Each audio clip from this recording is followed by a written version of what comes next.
Efesios 3 no es solo un texto teológico, es una revelación cósmica.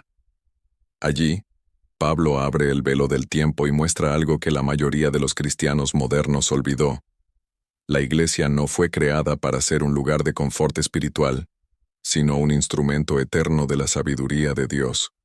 Antes de que existiera el mundo, antes de que Adán respirara, Dios ya había planeado un pueblo, no solo para ser salvo, sino para manifestar su gloria. Pero ¿qué vemos hoy? Iglesias que compiten entre sí, ministerios que buscan fama, y creyentes que tratan la fe como un medio de realización personal. Transformamos lo que era eterno en algo temporal. Lo que era celestial, lo hicimos terrenal. Y la novia de Cristo, que debería reflejar el esplendor de su Señor, se convirtió en muchos lugares en un espejo de la cultura que la rodea. El apóstol Pablo declaró que el propósito de la Iglesia es revelar a los principados y potestades la multiforme sabiduría de Dios. Esto significa que la Iglesia no existe solo para evangelizar a los hombres, sino para avergonzar a los demonios. Ella es el testimonio vivo del triunfo de la cruz en el campo espiritual. Pero hoy, el infierno se burla de la Iglesia porque olvidó su misión cósmica. En este video, vamos a exponer el misterio olvidado de Efesios 3.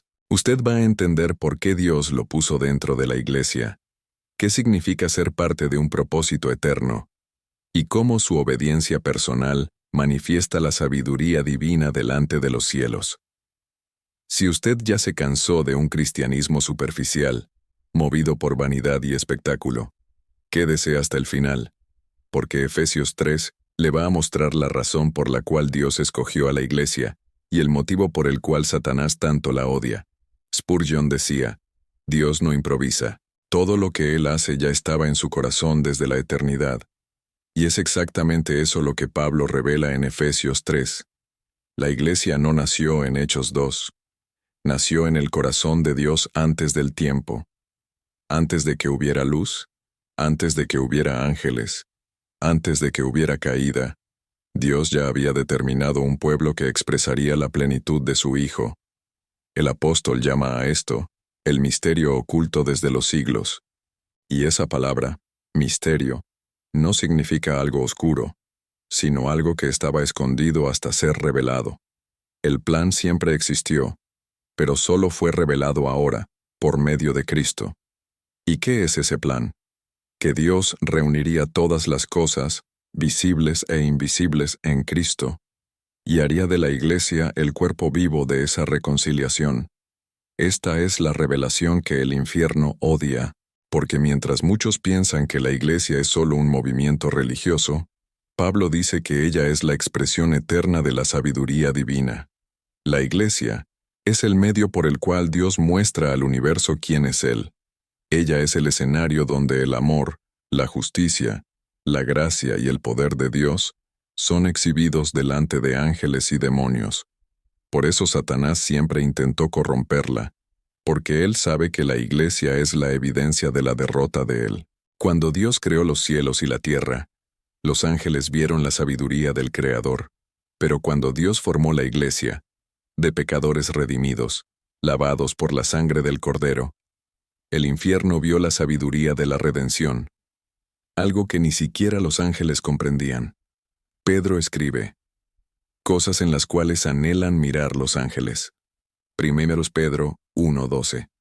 Es decir, hay algo que ni los seres celestiales conocían, y fue la Iglesia quien lo reveló. El amor de Dios por criaturas caídas, la gracia que transforma enemigos en hijos, la redención que hace que el polvo de la tierra participe de la gloria eterna. Este es el misterio que Efesios 3 expone. Dios decidió revelarse no a través de monumentos, sino de personas. No a través de templos hechos por manos humanas, sino a través de corazones regenerados por el Espíritu.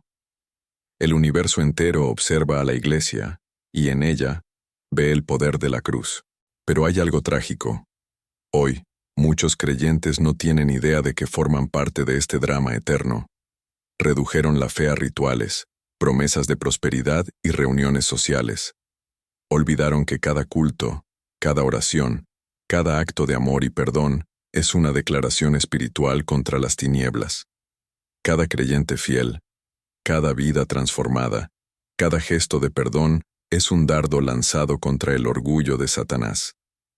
Cuando usted permanece fiel, está cumpliendo el propósito eterno de Dios. Cuando usted perdona, cuando usted ora, cuando usted resiste a la tentación, el cielo ve y el infierno reconoce. La sabiduría de Dios aún gobierna. La Iglesia no es un proyecto fallido, es el proyecto final. Ella es el vaso donde Dios derrama su gloria. Ella es la herencia del Hijo. Ella es la voz de Dios resonando en las eras. Y por eso, Efesios 3 es tan grandioso. Nos recuerda que el cristianismo no es solo sobre el hombre yendo a Dios, es sobre Dios usando a la Iglesia para revelar su mente al universo. Spurgeon decía, la Iglesia es el teatro de la gloria de Dios.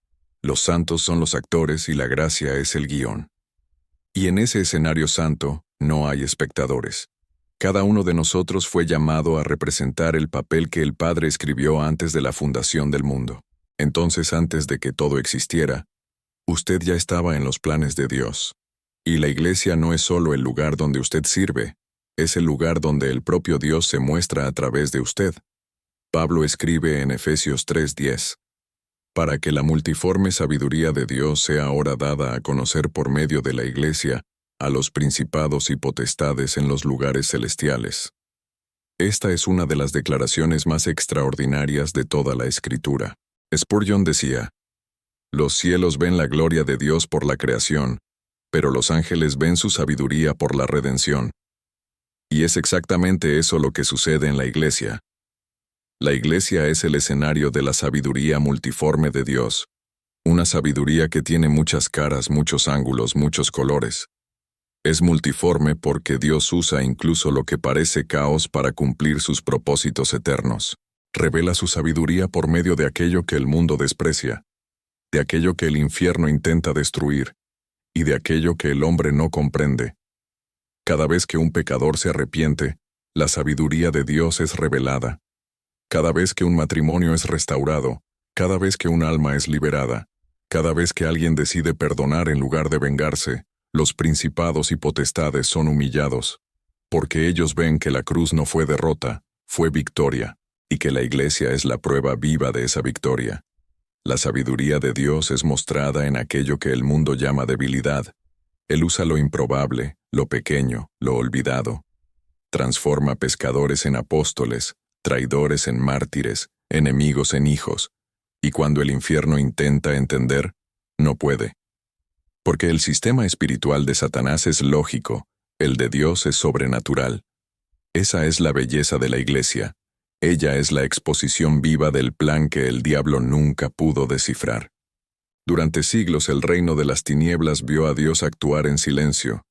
Creó al hombre, permitió la caída, levantó patriarcas, profetas, reyes. Pero el misterio, el plan, permanecía escondido. Y entonces, con la cruz, el sello se rompió. Y lo que el infierno pensó que era su victoria, fue el escenario donde Dios anunció su sabiduría eterna. El apóstol Pablo veía a la Iglesia como el punto máximo de esta revelación, no una institución humana, sino un cuerpo formado por hombres y mujeres en los cuales la gracia venció al pecado.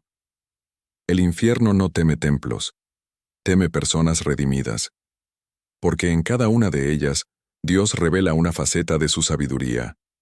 Un creyente fiel es un mensaje vivo para los demonios. Ustedes perdieron. La Iglesia es el recordatorio diario de que la rebelión de Lucifer falló. Ella es el monumento de la gracia que triunfó sobre el orgullo. Mientras los ángeles caídos eligieron la independencia, la Iglesia eligió el sometimiento. Mientras Satanás dijo, yo subiré, la Iglesia dice, hágase tu voluntad. Y es por eso que ella es el espejo donde la sabiduría divina se refleja. Pero aquí está la verdad ignorada.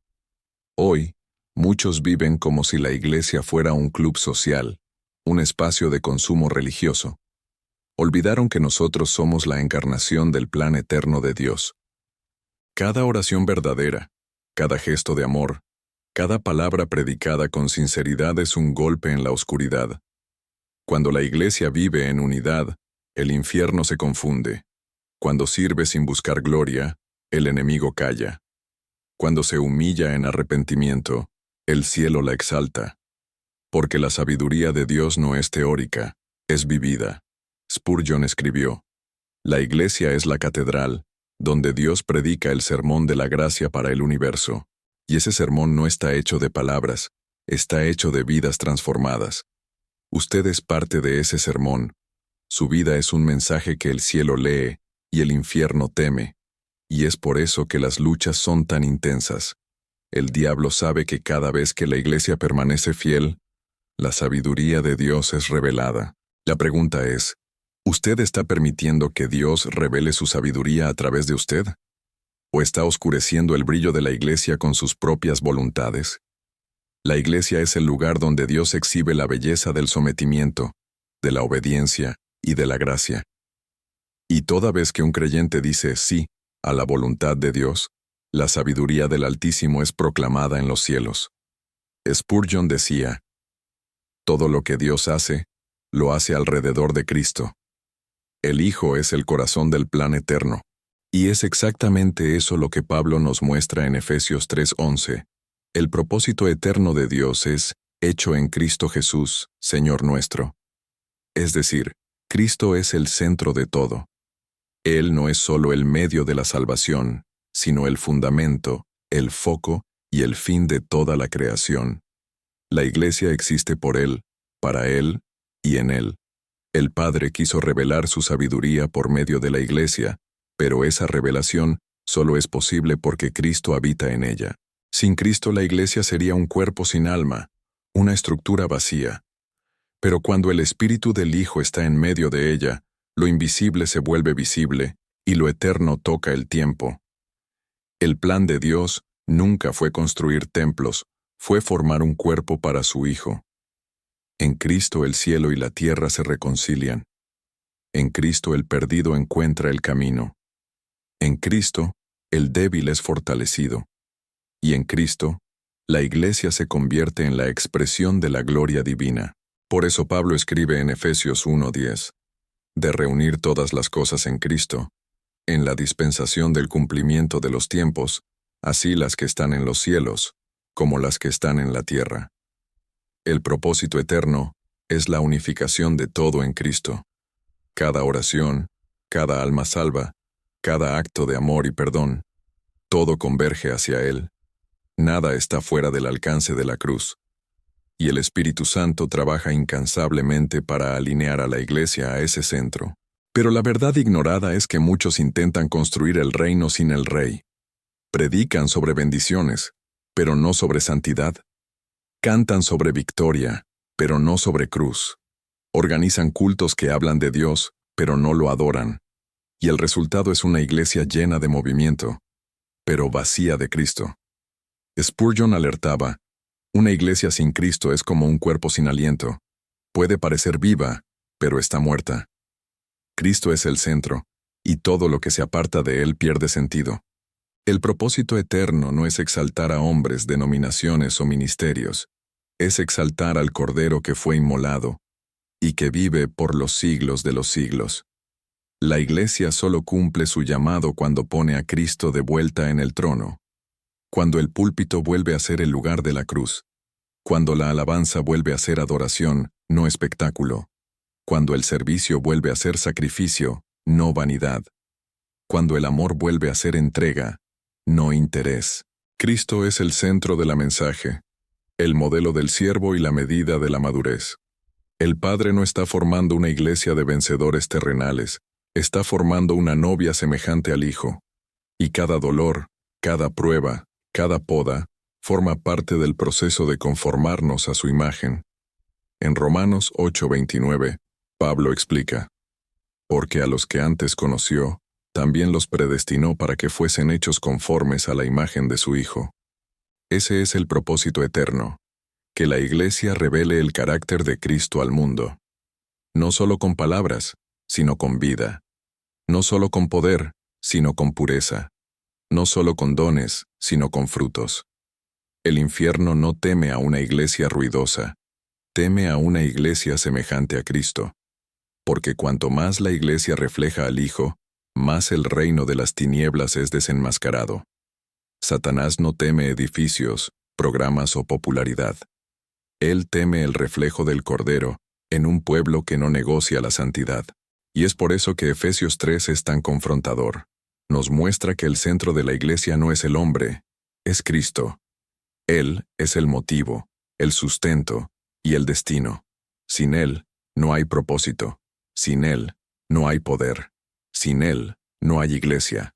Spurgeon escribió: el cristianismo no es una religión sobre Cristo, es la vida de Cristo latiendo en el corazón del creyente.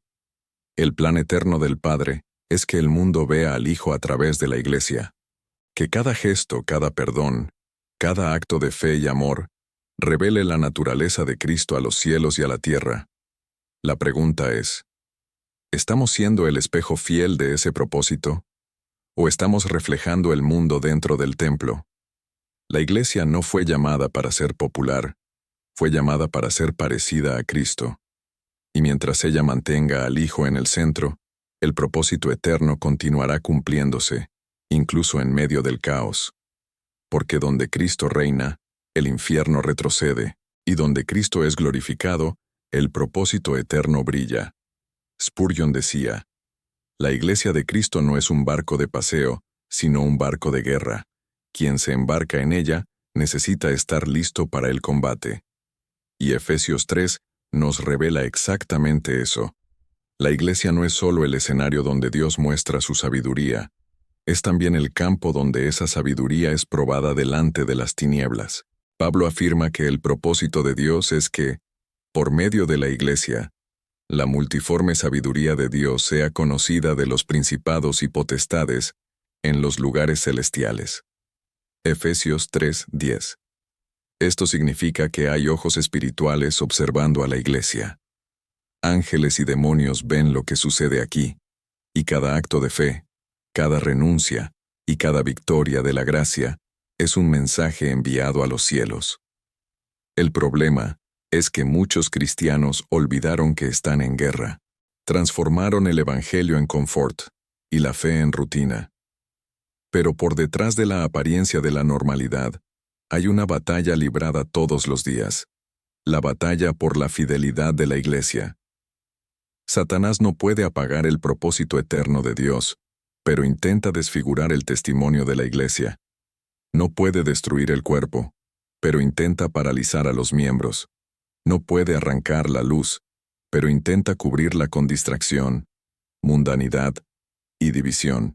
Y cada vez que un creyente se levanta y permanece fiel, el infierno es avergonzado, porque la gracia de Dios prueba, una vez más, que es más fuerte que el orgullo de las tinieblas. Spurgeon decía: el infierno odia a la iglesia porque ella es la prueba viva de que la cruz venció. Y es por eso que los ataques son constantes, porque la iglesia representa lo que Satanás perdió para siempre, la comunión con Dios.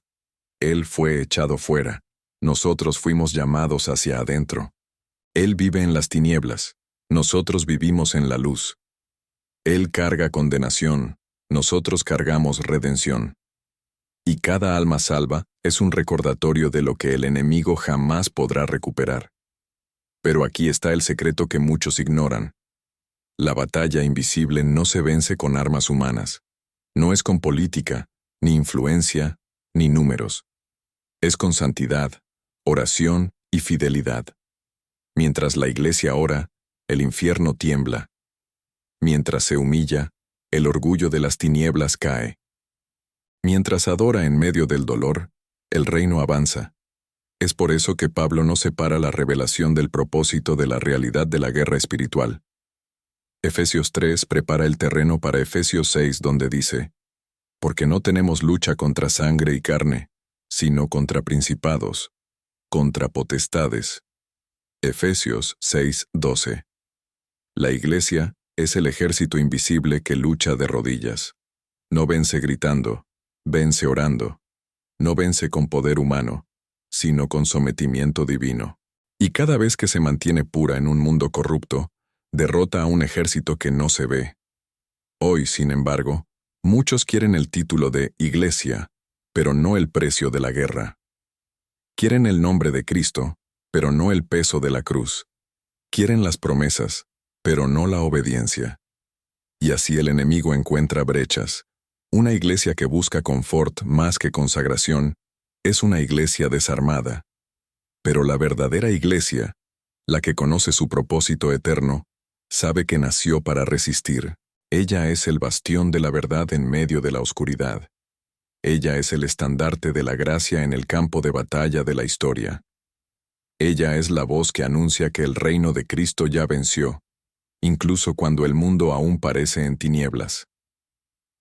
Spurgeon predicaba: los santos arrodillados son más peligrosos al infierno que ejércitos armados. Por eso, Efesios 3, no es solo una carta sobre doctrina, es un llamado a la conciencia espiritual.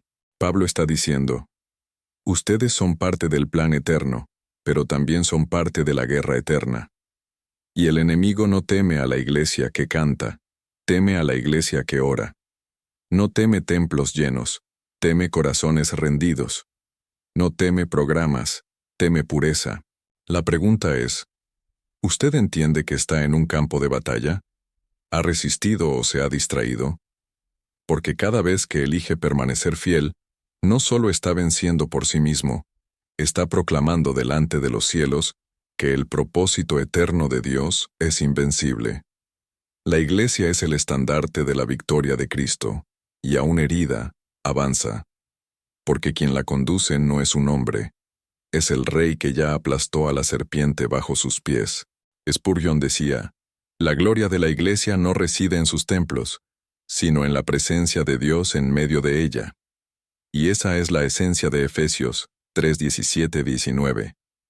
Para que habite Cristo por la fe en vuestros corazones, a fin de que, arraigados y cimentados en amor, seáis llenos de toda la plenitud de Dios. La iglesia no es gloriosa porque es perfecta, es gloriosa porque Dios habita en ella. Ella es el único lugar en la tierra donde el Creador decidió poner su presencia permanente. El mundo puede tener catedrales más bellas, imperios más poderosos y gobiernos más ricos, pero ninguno de ellos lleva lo que la iglesia lleva: la plenitud de Dios. La presencia divina es el verdadero tesoro de la iglesia. Es eso lo que el infierno envidia, lo que el mundo no entiende y lo que los cielos celebran.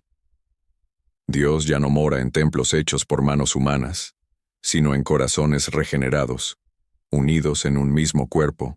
Cada cristiano es una piedra viva, y juntos forman el santuario del Altísimo. Pero el drama de nuestro tiempo es que muchos buscan gloria sin presencia. Quieren impacto, pero no intimidad. Quieren luces, pero no lágrimas.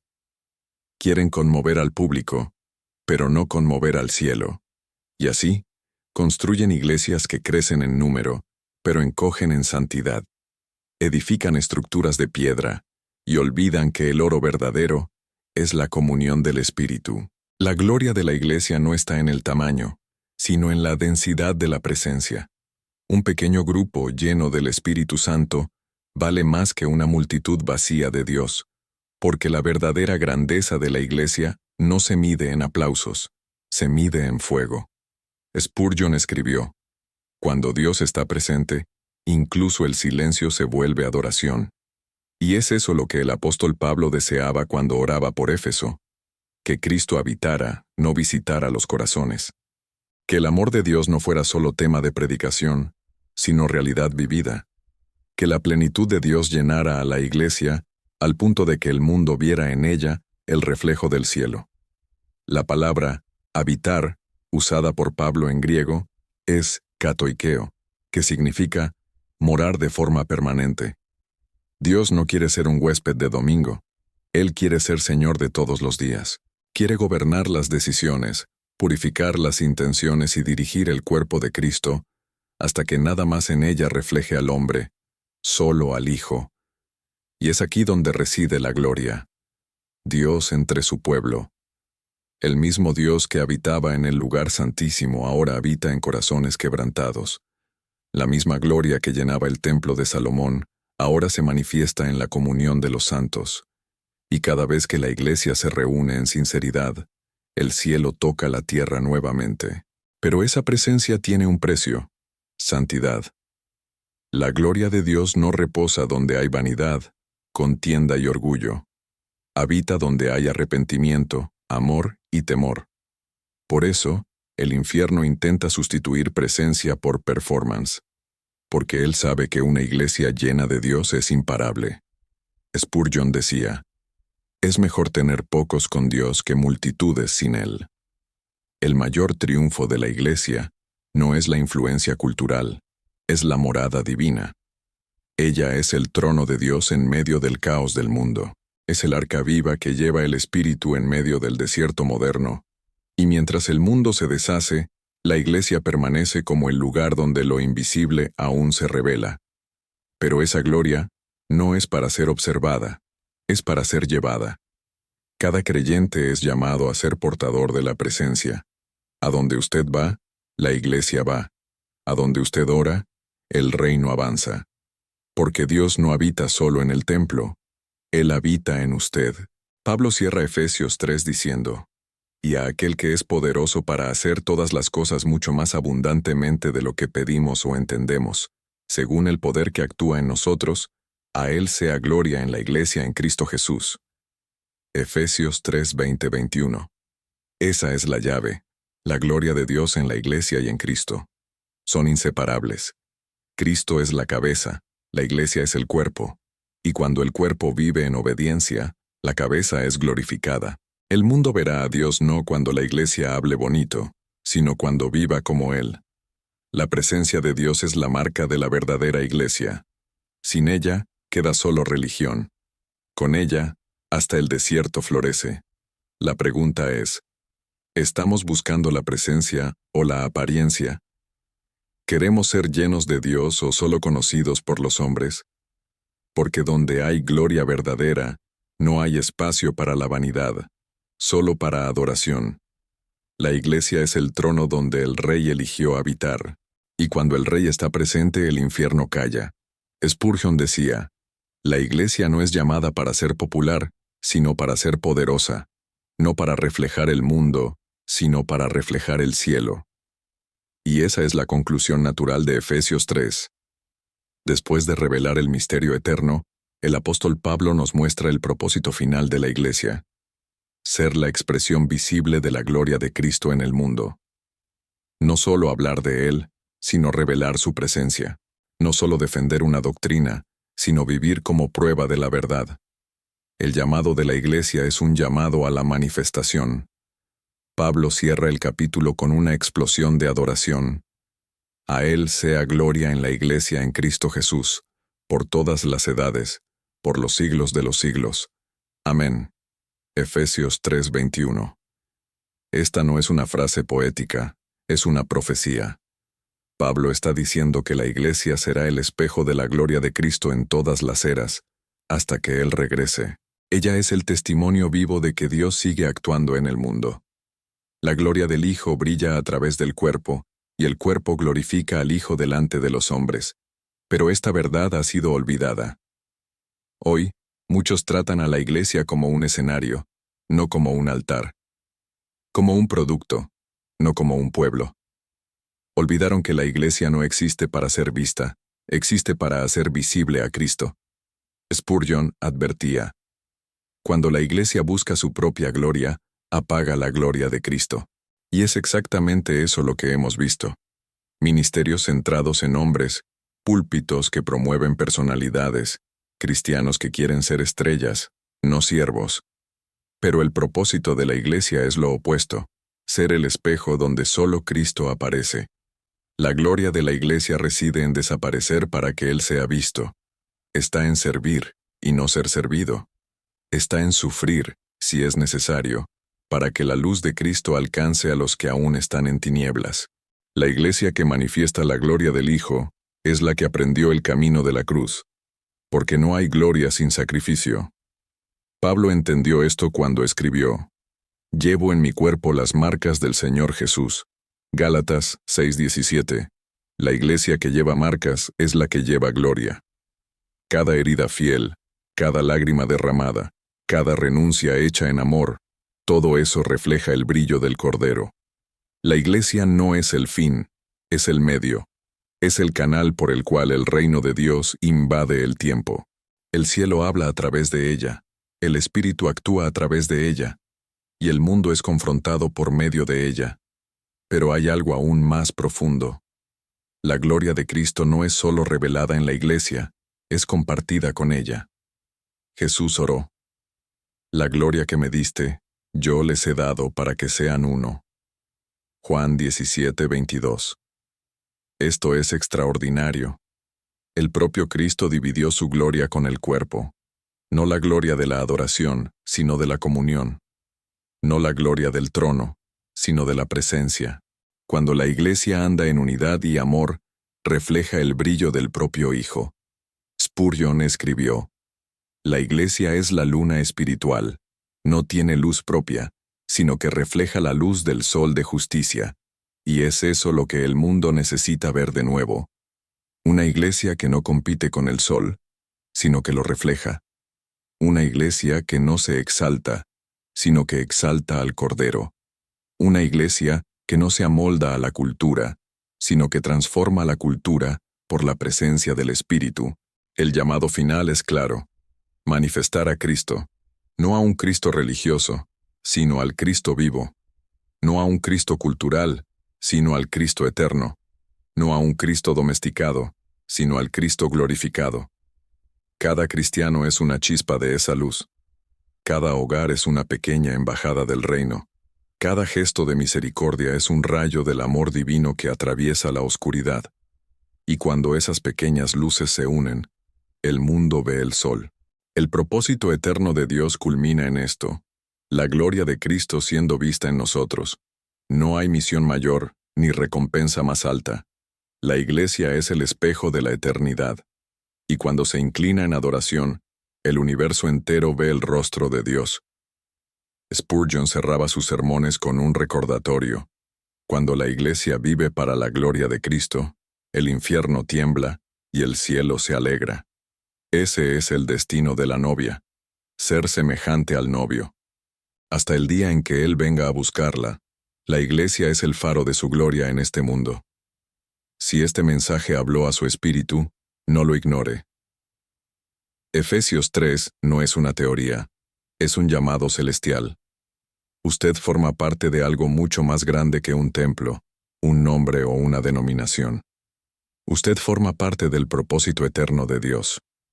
Charles Spurgeon decía: La Iglesia es el poema de Dios, escrito con la sangre de Cristo y leído por los ángeles. Usted es una línea de ese poema, un verso vivo en la historia de la redención. Y cada vez que permanece fiel, cada vez que perdona, ora y sirve con amor, la sabiduría de Dios es predicada al universo. No deje que el mundo lo distraiga. No se conforme con un cristianismo sin cruz. No viva una fe sin presencia. El mismo Dios que habitó el templo de Salomón quiere habitar en usted y hacer de su vida un reflejo de la gloria de Cristo. Hoy, el Espíritu Santo está llamando a la Iglesia de vuelta al centro, de vuelta a Cristo.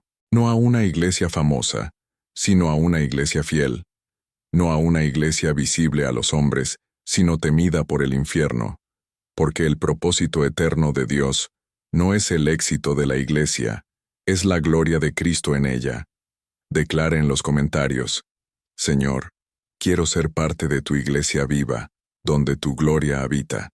Y si esta palabra le confrontó y edificó, suscríbase al canal, a Escola do Príncipe, y compártalo con alguien que necesite entender lo que es la verdadera iglesia. Porque la gloria de Dios no mora en paredes, mora en corazones.